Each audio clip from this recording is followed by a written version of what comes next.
ಜಗನ್ಮಾತೆಯ ದೇವಸ್ಥಾನಕ್ಕೆ ಹೋಗಿ ಬಂದೆ ಸ್ವಾಮಿ. ಅಲ್ಲಿಗೆ ಯಾಕೆ ಹೋಗಿದ್ದೆ? ನಿಮ್ಮ ದುಶ್ಚಟಗಳನ್ನು ಅಳಿದು ಸನ್ಮಾರ್ಗಿಯನ್ನಾಗಿ ಮಾಡು ತಾಯಿ ಅಂತ ಬೇಡ್ಕೊಂಡ್ ಬರೋದಕ್ಕೆ ಹೋಗಿದ್ದೆ. ನನ್ನ ದುಷ್ಟ ಚಟಗಳನ್ನು ಅಳಿದು ಸನ್ಮಾರ್ಗಿ ಮಾಡೋ ಶಕ್ತಿ ಆ ನಿನ್ನ ಕಲ್ಲು ದೇವರಲ್ಲಿದ್ದೇನೆ ಗಯ್ಯಾಳಿ. ಸ್ವಾಮಿ, ಆದಿಶಕ್ತಿಗೆ ಅಸಾಧ್ಯವಾದುದು ಈ ಜಗತ್ತಿನಲ್ಲಿ ಯಾವುದೂ ಇಲ್ಲ. ಜೀವನದಲ್ಲಿ ಮನಸ್ಸು ಮಾಡಿದರೆ ಅವಳು ಹೇಳುವ ಒಂದೇ ಒಂದು ಮಾತಿಗೆ ಯಾವುದಾದರೂ ವಸ್ತುವು ಚಲಿಸುವಂತಾಗುವುದು. ಆದರೆ ಅವಳು ಮನಸ್ಸು ಮಾಡಿದರೆ ನೀವು ಸನ್ಮಾರ್ಗಿಯಾಗುವುದಕ್ಕೆ ಒಂದೇ ಕ್ಷಣ. ಸ್ವಾಮಿ, ಜಗನ್ಮಾತೆಯ ತೀರ್ಥ ತೆಗೆದುಕೊಳ್ಳಿ. ಈ ಸುರಾದೇವಿಯ ತೀರ್ಥಕ್ಕಿಂತ ಆ ನಿನ್ನ ಕಲ್ಲು ದೇವರ ಕಾಲಡಿಯಲ್ಲಿ ಹರಿವ ಉಡಿ ನೀರು ಎತ್ತು ಅಂತ ಹೇಳ್ತಾ ಇದ್ದೇನೆ ಗಯ್ಯಾಳಿ.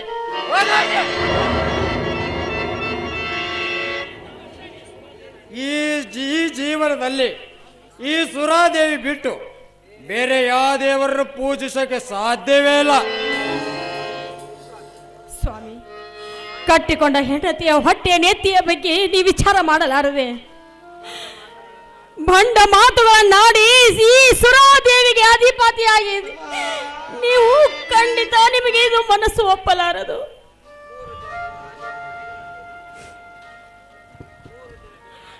3 ದಿವಸವಾಯಿತು, ನೀವು ಮನೆಗೆ ಬಂದಿಲ್ಲ.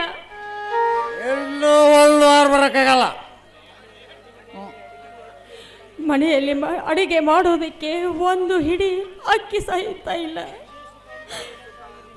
ಈ ಸುಖ ಅನುಭವಿಸೋದಕ್ಕಾಗಿ ನಮ್ಮಣ್ಣ ನಿಮಗೆ ದಾರಿ ಎರೆದು ಕೊಟ್ಟರೆ. ಶೇಖರ, ನಿನ್ನ ಮದುವೆ ಮಾಡಿಕೊಡ ಅಂತ ನಾನೇ ನಿಮ್ಮ ಅಣ್ಣನ ದುಂಬಾಲ್ ಬಿದ್ದಿರ್ಲಿಲ್ಲ. ಅವನಾಗೆ ನನ್ನ ಮನೆಗೆ ಬಂದು ನನ್ನ ಕೈ ಕಾಲು ಹಿಡ್ಕೊಂಡು ಬೇಡ್ಕೊಂಡಾಗ ನಿನ್ನ ಕುತ್ತಿಗೆ ಮಾಂಗಲ್ಯ ಬಿಗಿದೀನಿ ನೋಡು. ನಿನ್ನ ಈತ ಚಿಂತೆ ಮಾಡೋಷ್ಟು ಪುರ್ಸತ್ ನಮಗೆಲ್ಲ. ಯಾಕ ಸದ್ಯ ಈಗ ನಮ್ಮ ಬಾಟ್ಲಿ ಖಾಲಿಯಾಗೈತಿ, ಈಗ ನಮ್ಗೆ ಕುಡಿಯಕ್ಕೆ ದುಡ್ಡು ಬೇಕು. ನಿನ್ನ ಕೊಳ್ಳಗಿರೋ ಚೈನ ಬೀಸ್ಕೊಡು. ನೀವು ಸನ್ಮಾರ್ಗದಲ್ಲಿ ನಡೆದಿದ್ದೆ ಆದರೆ ನನ್ನ ಕೊರಳಲ್ಲಿರುವ ಮಾಂಗಲ್ಯವನ್ನೇ ಬಿಚ್ಚಿಕೊಡುತ್ತಿದ್ದೆ. ನಮಗೇನು ಅದಕ್ಕೂ 5-6 ಬಾಟ್ಲಿ ಬರ್ತಾವ. ಆದರೆ ನೀವು ದಾರಿಗೆ ಬರುವ ವಿಶ್ವಾಸವೇ ನನಗೆ ಹೋಗಿಬಿಟ್ಟಿದೆ. ಅಂದ ಮೇಲೆ ನನ್ನ ಕೊರಳಲ್ಲಿರುವ ಆಭರಣಗಳನ್ನು ನಿಮ್ಮ ಕೈಯಲ್ಲಿ ಕೊಟ್ಟು ನನ್ನ ಕಾಲಲ್ಲಿ ಮುಳ್ಳು ಮುರ್ಕೊಳ್ಳಲಾರೆ. ಆ ಕೆಲಸವಂತೂ ಮಾಡಲಾರೆ. ನನಗೆಲ್ಲರೂ ಆಸ್ತಿಯ? ನಾನು ಯಾರು? ನಿನ್ನ ದೇವರು. ಸುಮ್ಮನೆ ಬೀಚ್ ಕಡೆ ಬೀಚು. ಬೇಡಿ ಸ್ವಾಮಿ, ಬೇಡಿ. ಈ ಚೈನನ್ನು ನನ್ನ ಗೆಳತಿ ಓರ್ವಳು ನನಗೆ ಕಾಣಿಕೆಯಾಗಿ ಕೊಟ್ಟಿದ್ದಾಳೆ. ಇದನ್ನು ಮಾತ್ರ ನಾನು ನಿಮಗೆ ಕೊಡುವುದಿಲ್ಲ. ನಿಮಗೆ ಕಾಲಿಗೆ ಬಿದ್ದು ಬೇಡಿ. ಅಲೇ ಇವಳ, ನಾನು ಈ ಪ್ರೀತಿಲಿಂದ ಕೇಳ್ತಾ ಇದ್ದೇನೆ. ಸುಮ್ಮನೆ ಬೀಚ್ ಕಡೆ ಬೀಚು. ನನಗೆ ಅದ್ರ ವಾಸ್ತಾಳ ರಾಸ್ಕಲ್. ನಿನ್ನ ಹೋಗಲ್ಬೇಟೇನು?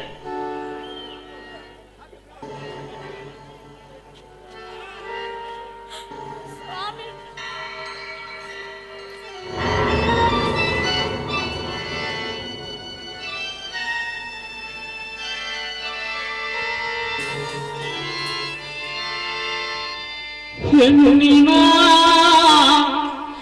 ಬಾಳು ಕಣ್ಣೀರಿನ ಕಥೆಯು,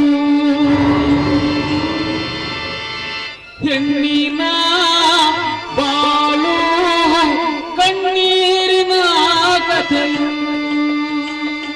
ಬದುಕು ಬರಡು ಇಂತಾಗಿ ಭ್ರಮೆ ತುಂಬಿತು, ಬದುಕು ಬರಡು ಇಂತಾಗಿ ಭ್ರಮೆ ತುಂಬಿತು, ಹೆಣ್ಣಿನ ಬಾಳು ಕಣ್ಣೀರಿನ ಕಥೆಯು.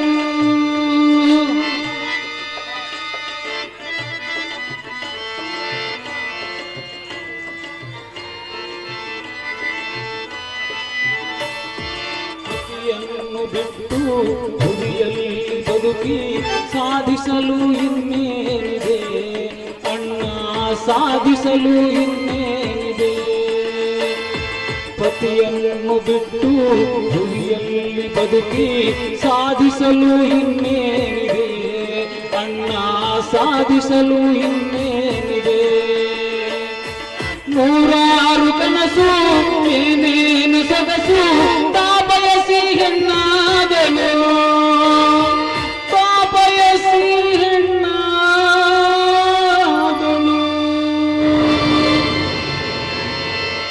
ಹೆಣ್ಣಿನ ಬಾಳು ಕಣ್ಣೀರಿನ ಕಥೆಯು ಕಣ್ಣೀರಿನ ಕಥೆಯು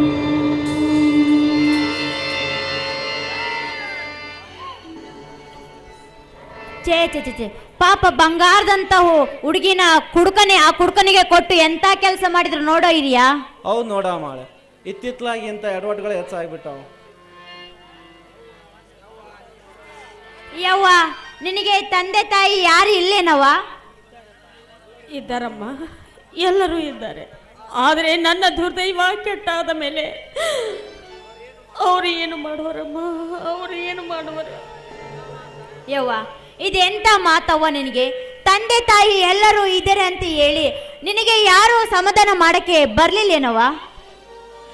ನೋಡಮ್ಮ, ನಿಷ್ಕಾರಣದಿಂದ ನನ್ನ ತಂದೆ ತಾಯಿಗೆ ಬೈಯಬೇಡಿ.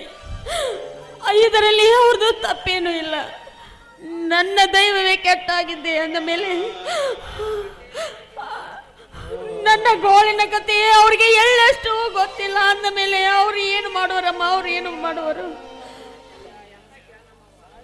ಯವ್ವ, ಎಂತಕ್ಕೆ ನಮ್ಮವ್ವ ನೀನು?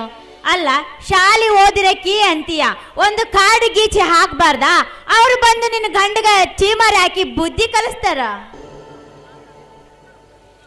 3 ದಿವಸದಿಂದ ಹೊಟ್ಟೆಗೆ ಕೂಳಿಲ್ಲಾರ್ದೆ ಅಲೆದಾಡ್ತಿದ್ದೀನಮ್ಮ. ಅಂದ ಮೇಲೆ ನನ್ನ ತವರೂರಿಗೆ ಹೋಗೋದಕ್ಕೆ ನನ್ನ ಕೈಯಲ್ಲಿ ಕಾಸು ಎಲ್ಲಿಂದ ಬರಬೇಕಮ್ಮ, ಎಲ್ಲಿಂದ ಬರಬೇಕು? ಇರಿಯಾ ಹೇಳ ನೋಡ, ಇವಳಿಗೆ 2 ರೂಪಾಯಿ ಸಹಿತ ಇಲ್ಲಂತ. ಈ ಹುಡುಗಿ ಕೈಯಾಗ 2 ರೂಪಾಯಿ ಸಹಿತ ಇಲ್ಲಂತ. ಅವರು ಎಷ್ಟು ಮನುಷ್ಯ ಇದಾರಂತೀಯ? ಅಲ್ಲಲ್ಲೇ ಮಾಳೆ, ಅವಂಗ ಯಾರ ಕುಡಿಯಕ್ಕೆ ಕೊಟ್ರೆ ಸಾಕಾಗಿರ್ತೈತಿ. ಇನ್ನು ಇವಳ ಕೈಯಾಗ ಎಲ್ಲಿಂದ ಕೊಡ್ತಾನ್ಲಿ ಅವ ದುಡ್ಡ? ಮೊದಲ ಕುಡುಕ್ ನನ್ನ ಮಗ ಅವ. ಹೋಗ್ಲಿ ಬಿಡೋ ಇರಿಯಾ, ನೀನಾದ್ರೂ ಇವಳಿಗೆ 50 ರೂಪಾಯಿ ಕೊಡ್ಬಾರ್ದಾ? 50 ರೂಪಾಯ? ಲೇ, ನಿಮ್ಮವನ ಅಡ್ನಾಡಿ ಎಲ್ಲಿಂದ ಗಂಟು ಬಿದ್ದಿಲ್ಲ ನನಗೆ? 50 ರೂಪಾಯಿ ಕೊಟ್ರ ಆಟೋದವ್ರು ಇದಾರಲ್ಲ, ಈಕಿನ ಬಸ್ ಸ್ಟ್ಯಾಂಡ್ ತನ ಇಲ್ಲ ಸ್ಟೇಷನ್ ತನಕ ಕರ್ಕೊಂಡೋಗಿ ಬಿಡಂಗಿಲ್ಲ. ನಿಮ್ಮವನ ಅಡ್ನಾಡಿ ಸುಮ್ಮನೆ ನಿಂತಗ ತಗಯವ, ಒಂದು 500 ರೂಪಾಯಿ ಅದಾವ, ತಗೊಂಡು ನಿಮ್ಮ ಊರಿಗೆ ಹೋಗಿ ನಿಮ್ಮ ಅಪ್ಪನ ಕರ್ಕೊಂಬ ಹೋಗು. ಬೇಡಪ್ಪ ಬೇಡ. ಸಂಬಂಧ ಇರ್ಲಾರ್ದವ್ರ ಹತ್ರ ನಾನು ದುಡ್ಡು ತೆಗೆದು ಮಹಾಪಾಪವಾಗುತ್ತದೆ. ನನಗೆ ಇಷ್ಟ ಇಲ್ಲ. ಮೇಲಾಗಿ ನಾನು ನಿಮ್ಮ ಹತ್ರ ದುಡ್ಡು ಇಸ್ಕೊಂಡಿನಿ ಅಂತ ನಮ್ಮ ಮನೆಯವ್ರಿಗೆ ಗೊತ್ತಾದ್ರೆ ಅವರು ಸುಮ್ಮನಿರಲಾರಪ್ಪ, ಸುಮ್ಮನೆ. ಲೇ ಮಾಳೆ, ಮನೆಯವ್ರಂದ್ರೆ ಯಾರ್ಲೇ? ಅಯ್ಯೋ, ಆಕಿ ಗಂಡ. ಅಯ್ಯೋ ಶಿವ, ಆ ಕುಡುಕ್ ನನ್ನ ಮಗ್ಗೆ ಯಾಕೆ ಹಂಚ್ಕೋತಿ? ಬಾರವ ತಂಗಿ, ನಾನೆಲ್ಲ ಹೇಳ್ತೇನೆ ಬಾ ಅವಂಗ. ಹಂಗೇನಾರ ಅಂದ್ರೆ ಒದ್ದ ಬುದ್ಧಿ ಕಲಿಸ್ತೀನಂತ ನೀ ತಲೆ ಕೆಡಿಸ್ಕೊಬೇಡ. ತಗೋ ಇವ, ತಗೊಂಡು ನಿಮ್ಮ ಊರಿಗೆ ಹೋಗಿ ಬಂದ್ಬಿಡ. ಇಲ್ಲಾಂದ್ರೆ ನಾನಾ ಬರ್ತೀನಿ ತಡಿ, ಅವ ಕಳಿಸಿ ಬಂದ್ಬಿಡ್ತೀನಿ. ಹೌದು ಇರಿಯಾ, ನೀನೇ ಹೋಗಿ ಇವಳಿಗೆ ಟಿಕೆಟ್ ಕೊಡಿಸಿ ಭದ್ರವಾಗಿ ಜೋಬ್ನಾಗ ಇಟ್ಕೊಂಡು ಇವಳನ್ನ ಊರಿಗೆ ಬಿಟ್ಟು ಬರಬಾರ್ದಾ? ಲೇ, ನಿಮ್ಮ ಅವನ ಅಡ್ನಾಡಿ ಕರೆಗಂದ್ರೆ ಕಡೆ ಅಡ್ನಾಡಿನ ನೀನು ಕಟ್ಕೊಂಡು ಯಾವ ಒಳಗೆ ಬೀಳ್ಬೇಕೋ ಗೊತ್ತಾಗೋದು ನನಗೆ. ಲೇ, ಯಾರು ಸ್ಟೇಷನ್ದಾಗ ಟ್ರೈನ್ನಾಗ ಪ್ರಯಾಣ ಮಾಡ್ತಾರಲ್ಲ ಅವ್ರ ಪಾಕೆಟ್ನಾಗ ಟಿಕೆಟ್ ಇರ್ಬೇಕು. ನಾನು ಬಕ್ಕಣದ ಇಟ್ಕೊಂಬಂದ್ರೆ ಆಕೆ ಊರಿಗೆ ಮುಡ್ಗೆ ಅಂತಾಳ.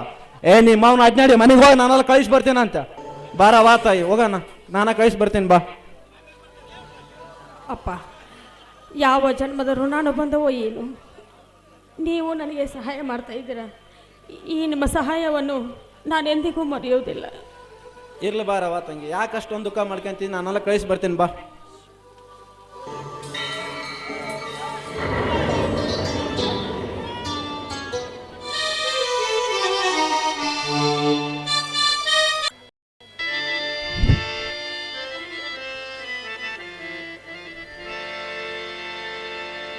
ಏನು ವಿಚಿತ್ರವಿದು ಆ ಮಾನವ ಜೀವನ ಏನು ವಿಚಿತ್ರವಿದು ಓ ಏನು ವಿಚಿತ್ರವಿದು ಓ ಮಾನವ ಜೀವನ.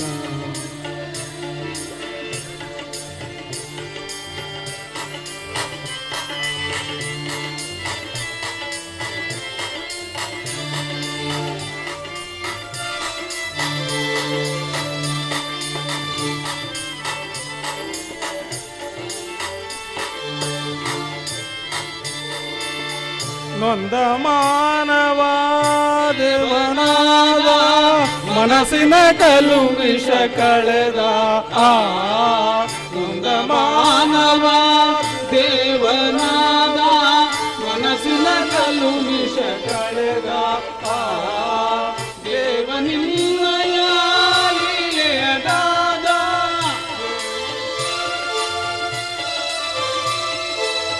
ದೇವನಿನ್ನಯ ಲೀಲೆಯದಾದ ಮರವಿನ ಮಾಯದಿ ಸಾಧುರಾದ ಮರವಿನ ಮಾಯದಿ ಸಾಧುರಾದ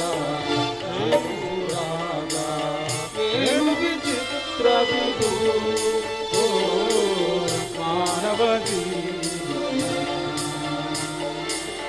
ಏನು ವಿಚಿತ್ರವಿದು ಮಾನವ ಜೀವನ.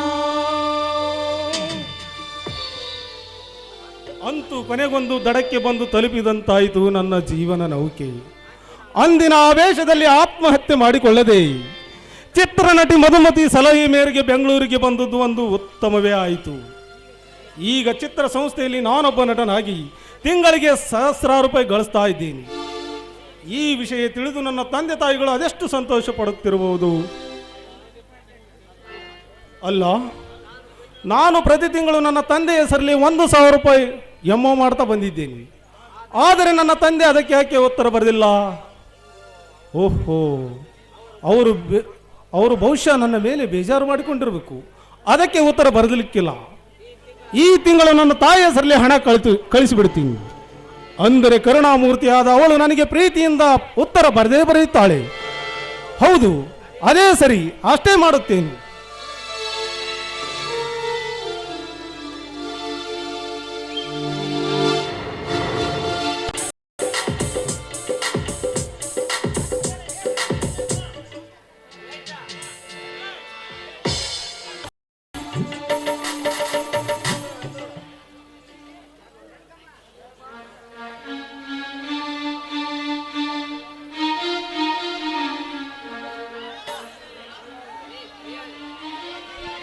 ಏನೇ ಗೈಯಾಳಿ, ಕಸ ಗುಡಿಸೋ ನೆಪದಲ್ಲಿ ಅಳತಾ ನಿತ್ಯಲ್ಲ ಮನೆ ಕೆಲಸ.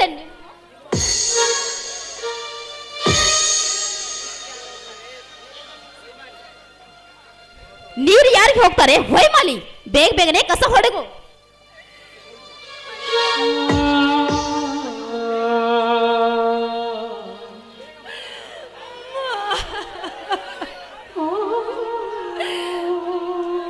ಮುಗಿಸ್ತಾ ಇದ್ದೇನಲ್ಲಮ್ಮ, ಬಡಿಬೇಡಮ್ಮ, ಬಡಿಬೇಡ.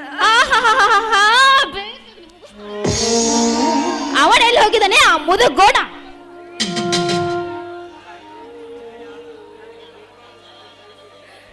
ಛಾಯ, ನನಗೆ ಬೇಕಾದಷ್ಟು ನನಗೆ ಬೈದು ನನ್ನಿಂದ ಕೆಲಸ ಮಾಡಿಸಿಕೊ.